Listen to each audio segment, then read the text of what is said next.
जय हिंद दोस्तों, स्वागत है आप सभी का एक बार फिर से हमारे इस न्यू करंट अफेयर सेशन में। आज के सेशन में हम चर्चा करेंगे कि बांग्लादेश ने रिसेंटली भारतीय सीमा के पास टर्किश ड्रोन की तैनाती की है और तो और बांग्लादेशी सैनिकों ने भारतीय क्षेत्र में घुसपैठ भी की है। इन सभी हरकतों को देखकर, बांग्लादेश की इन सभी हरकतों को देखकर सबके मन में ये क्वेश्चन उठ रहा है कि क्या बांग्लादेश भारत के धैर्य की परीक्षा ले रहा है, क्योंकि इस टाइम बांग्लादेश हर वो काम कर रहा है जिससे भारत और बांग्लादेश के संबंध और भी ज्यादा खराब होते जा रहे हैं। इन्हीं सभी चीजों पर आज के सेशन में हम चर्चा करेंगे। साथ ही जानेंगे कि बांग्लादेश की इन हरकतों को लेकर भारत की क्या प्रतिक्रिया रही। भारत बांग्लादेश के साथ सबसे लंबी सीमा साझा करता है। दोनों देशों के बीच लगभग 40 से 41 किलोमीटर लंबी सीमा है। शेख हसीना की सरकार में सीमा विवाद तो थे, लेकिन उस टाइम की जो सरकार थी, शेख हसीना की जो सरकार थी, उसने भारत सरकार के साथ मिलकर इन सीमा विवादों को बड़ी ही समझदारी और शांति से मिलकर सुलझाया। लेकिन अभी की सरकार को देखकर ऐसा लग रहा है कि वो शांति नहीं चाहती। हाल ही में बांग्लादेश ने भारतीय सीमा के पास टर्किश ड्रोन की तैनाती की है।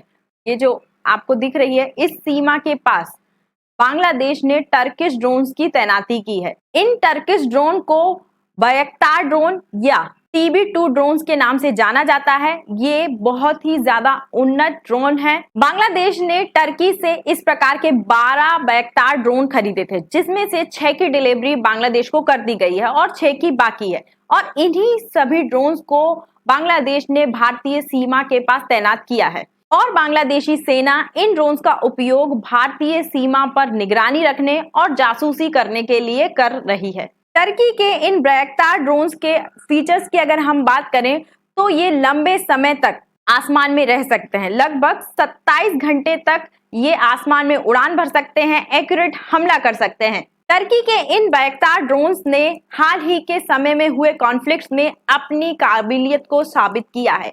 रशिया यूक्रेन युद्ध में भी यूक्रेन की ओर से रशिया के T-72 टैंक पर हमला करने के लिए यूक्रेन ने इन्हीं ड्रोन्स का उपयोग किया था।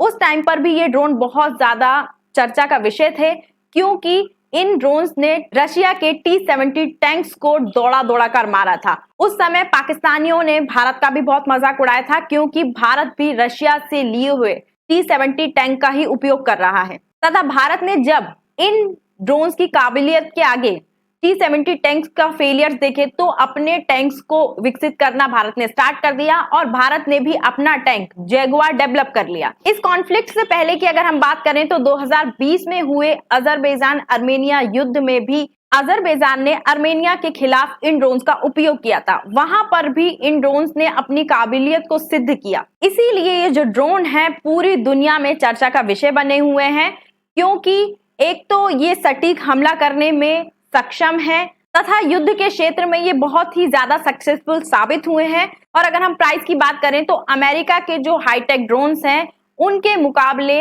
इन ड्रोन्स की कीमत बहुत ज्यादा कम है। इस वजह से बहुत सारे ऐसे देश हैं जिन्होंने टर्की से ये ड्रोन खरीदे हैं। उसमें बांग्लादेश का भी नाम आता है, पाकिस्तान का भी नाम आता है। पाकिस्तान ने भी भारत की सीमा के पास इन ड्रोन की तैनाती की है और अब बांग्लादेश ने भी भारत की सीमा के पास इन ड्रोन्स की तैनाती कर दी है। तो आप देख रहे होंगे कि दो साइड से टर्किश ड्रोन से भारत घिर चुका है। यहाँ पर पाकिस्तान ने भी भारत की सीमा के पास इन ड्रोन्स की तैनाती की है और यहाँ पर बांग्लादेश ने भी अब इन ड्रोन्स की तैनाती, टर्किश ड्रोन की तैनाती भारतीय सीमा के पास कर दी है। बांग्लादेश ने ये ड्रोन शेख हसीना की लीडरशिप में खरीदे थे, लेकिन शेख हसीना ने कभी ये सोचा नहीं होगा कि जब वो अपना देश छोड़ रही होंगी तब भी इन ड्रोन का उपयोग किया जाएगा और इस तरीके से भारत से संबंध खराब करने के लिए भारतीय सीमा पर इन ड्रोन का डिप्लॉयमेंट किया जाएगा। और जब से शेख हसीना के हाथों से सत्ता गई है बांग्लादेश की, तब से भारत बांग्लादेश की सीमा पर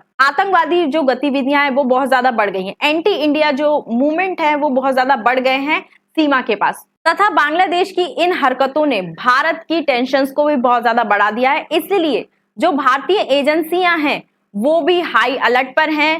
भारत ने भी सीमा के पास सर्विलेंस बढ़ा दिया है, निगरानी बढ़ा दी है और जो BSF है वो भी हाई अलर्ट पर है। BSF ने सीमा पर निगरानी रखने के लिए जो सर्विलेंस इक्विपमेंट है उनकी तैनाती कर दी है। बांग्लादेश की इन हरकतों का जवाब देने के लिए, इस कदम का जवाब देने के लिए भारत के पास इजराइल से लिए हुए हेरॉन और सर्चर ड्रोन है, जिनका उपयोग कारगिल युद्ध में भी भारत के द्वारा किया गया था। ये ड्रोन इजराइल के द्वारा भारत को दिए गए थे कारगिल युद्ध में यूज करने के लिए। इन्हीं ड्रोन का विकल्प भारत के पास उपलब्ध है। इसके साथ साथ भारत के पास अमेरिका से खरीदा हुआ प्रीडेटर ड्रोन भी है। ये भी बहुत ज्यादा एडवांस ड्रोन है विकल्प के रूप में। हेरॉन सर्चर है, प्रीडेटर ड्रोन है, तीन विकल्प भारत के पास मौजूद है। साथ ही भारत के पास स्वदेशी एंटी ड्रोन टेक्नोलॉजी है। ये एक laser guided anti drone technology है, जिसका उपयोग ड्रोन को नष्ट करने, उसको मार गिराने और उसको जाम करने के लिए किया जाता है।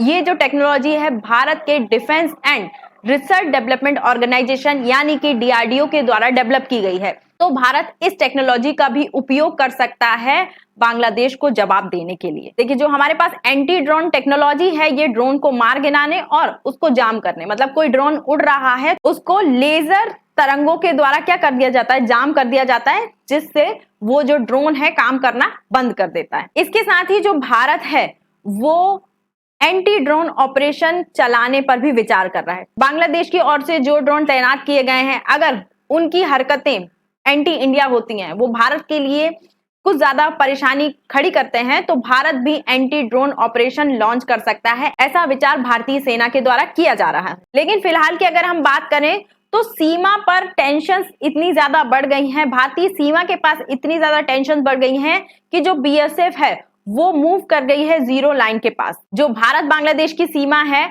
उस पर जो जीरो लाइन होती है वहां पर हमारी BSF अब मूव कर गई है। और मूव भी क्यों ना करे, क्योंकि रिसेंटली बांग्लादेश के सैनिकों ने भारतीय क्षेत्र में घुसपैठ की है। ये जो क्षेत्र है, अगर मैप में अगर हम देखें, घुसपैठ करने की कोशिश की गई है। देखिए, ये जो यहाँ पर आप दिख रहा होगा, यहाँ से असम की सीमा जो है, हमारा जो क्षेत्र है, भारतीय जो क्षेत्र है, असम की सीमा यहाँ पर बांग्लादेश से लगती है और यहीं से बांग्लादेशी सैनिकों ने भारत में घुसपैठ की है। यहाँ पर कुछ जो मजदूर हैं वो टेम्पल का काम कर रहे थे, टेम्पल निर्माण का काम किया जा रहा था, उस काम को रोकने का भी आरोप यहाँ पर बांग्लादेशी सैनिकों पर लगा है। बांग्लादेश बॉर्डर गार्ड असम में भारतीय क्षेत्र में घुस आए हैं। ये टाइम्स ऑफ इंडिया की रिपोर्ट है। असम की एक डिस्ट्रिक्ट है श्रीभूमि, यहाँ पर घुसपैठ की गई है बांग्लादेशी सैनिकों के द्वारा और यहाँ पर चल रहे काम को रोक दिया गया है। क्या काम चल रहा था? मंदिर निर्माण का कार्य चल रहा था, उससे बांग्लादेशी सैनिकों ने रोक दिया।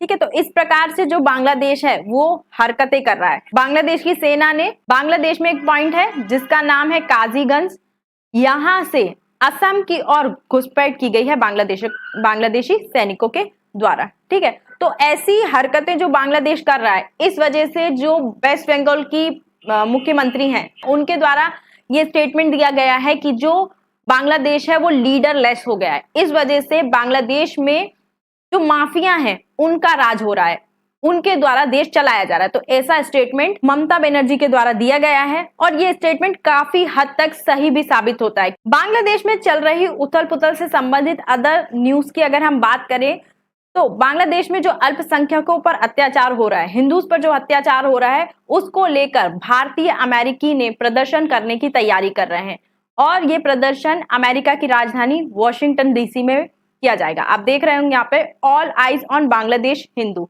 इस प्रकार की जो तस्वीरें हैं सोशल मीडिया पर आपको दिख जाएंगी। भारत के खिलाफ बांग्लादेश के एक और फैसले की या डिसीजन की बात करें तो बांग्लादेश ने रिसेंटली ये डिसीजन लिया है कि वो पूर्वोत्तर राज्य में इंटरनेट की सेवा शुरू नहीं करेगा। जो बैंडविड्थ होती हैं उनके द्वारा इंटरनेट सुविधाएं सभी और पहुंचाई जाती है। जो पूर्वोत्तर राज्य हैं भारत के, वहां पर जो बैंडविड्थ जाती है वो बांग्लादेश से होती हुई जाती है और उस बैंडविड्थ के थ्रू इंटरनेट देने से बांग्लादेश ने मना कर दिया है। बांग्लादेश का कहना है कि इससे उनका क्षेत्रीय इंटरनेट हब प्रभावित हो रहा है, इस वजह से पूर्वोत्तर राज्य की जो इंटरनेट सेवा है वो शुरू नहीं करेगा। इस वीडियो में तो आपको ये समझ आ गया होगा कि कैसे बांग्लादेश भारत के साथ हर एक स्तर पर अपने संबंध खराब करने पर तुला हुआ है। लेकिन अगर हम वहीं बांग्लादेश की बात करें तो बांग्लादेश बहुत ज्यादा हद तक भारत पर डिपेंड है। भारत अगर सप्लाई बंद करने पर आया, भारत अगर बांग्लादेश जैसी हरकत करने पर उतर आया तो बांग्लादेश के खाने तक के लाले पड़ जाएंगे और बांग्लादेश का हाल 1971 के जैसा हो जाएगा। 1971 में भारत ने बांग्लादेश का ये जो रूट है, सी रूट और एयर रूट दोनों ब्लॉक कर दिया था। बांग्लादेश की इन्हीं हरकतों को देखते हुए लगता है कि बांग्लादेश भारत के धैर्य की परीक्षा ले रहा है। आपको क्या लगता है कि क्या बांग्लादेश पूर्वी पाकिस्तान बन जाएगा? इस पर मैंने एक वीडियो भी बनाई है, अगर आपने वो वीडियो नहीं देखी है तो लिंक आपको डिस्क्रिप्शन में मिल जाएगी। उस वीडियो को भी जाकर आप जरूर देखिए कि कैसे बांग्लादेश धीरे धीरे पाकिस्तान के करीब जा रहा है और कंगाल होता जा रहा है। आपको क्या लगता है कि क्या बांग्लादेश कांग्लादेश बन जाएगा? अपनी राय हमें कमेंट पे लिखकर जरूर बताइए। और भारत को क्या कोई कड़ा एक्शन लेना चाहिए बांग्लादेश के खिलाफ? और क्या भारत बांग्लादेश को इंडियन टेरिटरी में ले सकता है? आपकी क्या राय है हमें कमेंट पे लिखकर जरूर बताइए। आज के सेशन में इतना ही, मिलते हैं नेक्स्ट सेशन में। तब तक के लिए जय हिंद, जय भारत, थैंक यू।